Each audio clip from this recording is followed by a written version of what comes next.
Okey, seterusnya adalah 8.2 iaitu the internet, di mana definisi internet definisi internet. Internet adalah grouping of computer network, kelompok rangkaian komputer yang very large, besar, di mana ianya cover satu dunia lah, satu bumi ni. Jadi ianya ada world wide web, maksudnya dia meluas lah, dan menggunakan penggunaan satelit di luar bumi. Dan ianya beroperasi menggunakan TCP/IP, Transmission Control Protocol, Internet Protocol. Visualisasi dia ataupun gambarannya macam ni lah di luar bumi. Dia ada stesen satelit, lepas tu dia ada yang jana daripada satu negara ke negara yang lain untuk menghubungkan rangkaian telekomunikasi.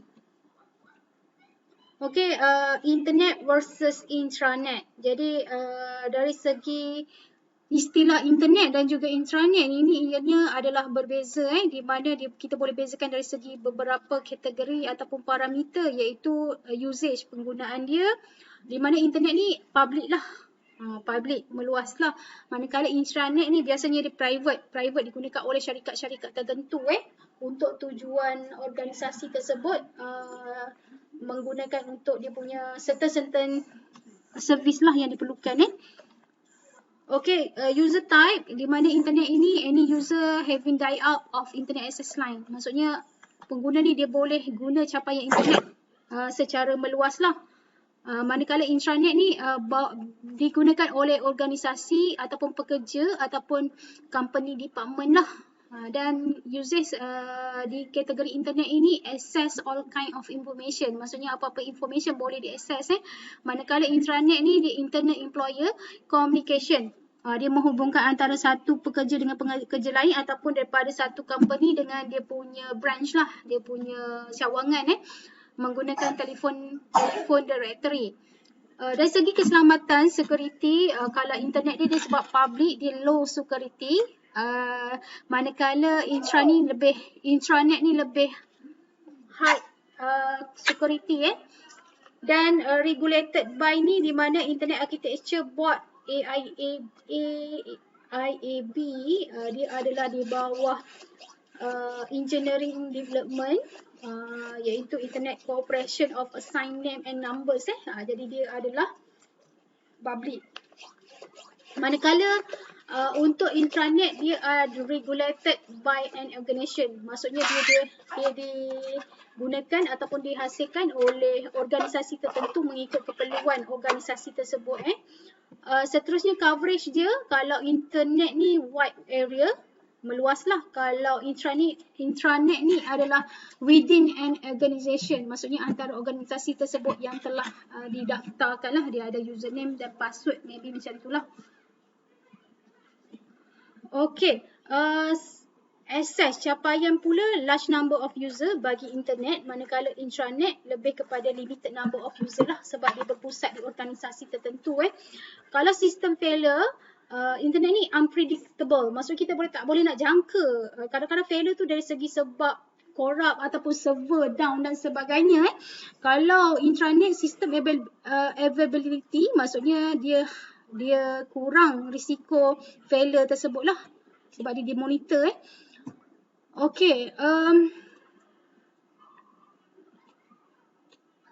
kita pergi kepada subtopik World Wide Web, di mana World Wide Web ni ataupun WWW.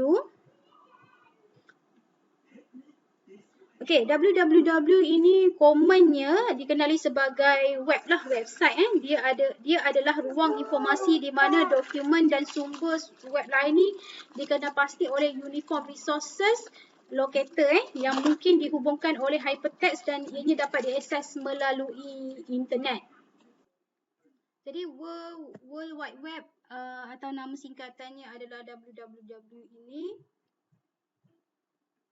adalah sistem pelayan internet yang menyokong hypertext untuk mengakses beberapa protokol pada single interface lah.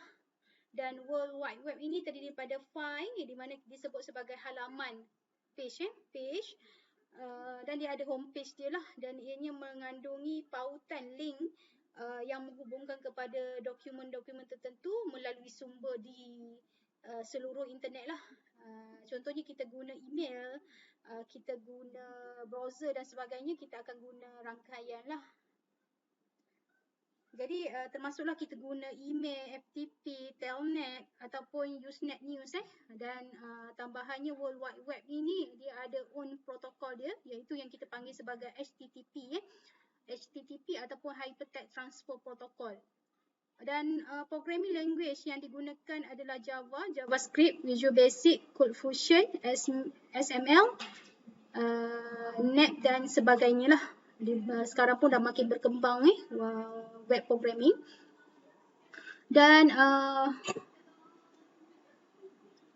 World Wide Web background ataupun dia punya latar belakang lah, di mana internet World Wide Web ni diperkenalkan pada tahun 1989 hingga 1990 oleh Tim Berners-Lee, di mana ia mencipta World Wide Web ni di CERN, berpusat di CERN dan ianya digunakan untuk memindahkan teks dan juga grafik secara serentak dan dia menggunakan client server data transfer protocol untuk berkomunikasi melalui aplikasi level protokol lah, dan komunikasi melalui protokol peringkat aplikasi dan sistem ini dia run ataupun dia berjalan di atas infrastruktur rangkaian standard dia lah. Dia ada standard rangkaian dia Dan text markup language, di mana bahasa markup teks ini dia tidak dicipta oleh Berners-Lee, tapi ringkas dan senang ianya boleh digunakan dan ianya memerlukan aplikasi pelanggan untuk membuat teks dan grafik lah, text markup language. Okey, sambung kepada history World Wide Web lagi, di mana pada tahun 1994 Mac Andreessen mencipta Mosaic di National Center of Supercomputing Application NCSA, di mana ianya adalah first graphical browser, internet first killer apps. Dia free distributed, maksudnya diagih secara percuma dan di bawah browser Netscape Dan pada tahun 1995 dan menghampiri 1995, di mana web traffic become dominant. Maksudnya aplikasi traffic web ni menjadi dominan dan mulalah adanya e-commerce. Dia merupakan exponential growth.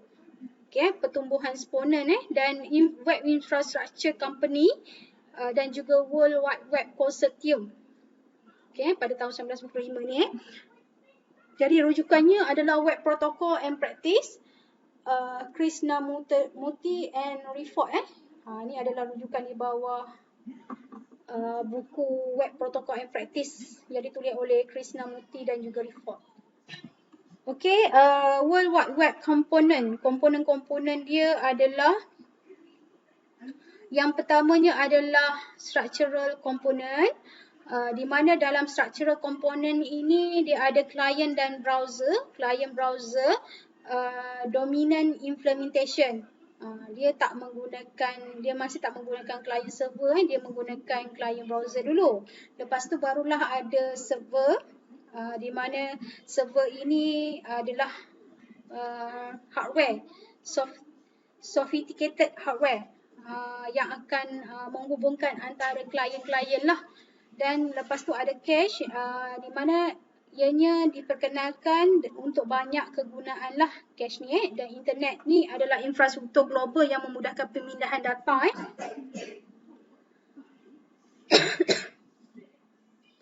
Komponen yang seterusnya adalah semantic component, iaitu yang kita kenali sebagai HTTP, HTML dan XML dan juga URI. Ini adalah dia punya semantic component.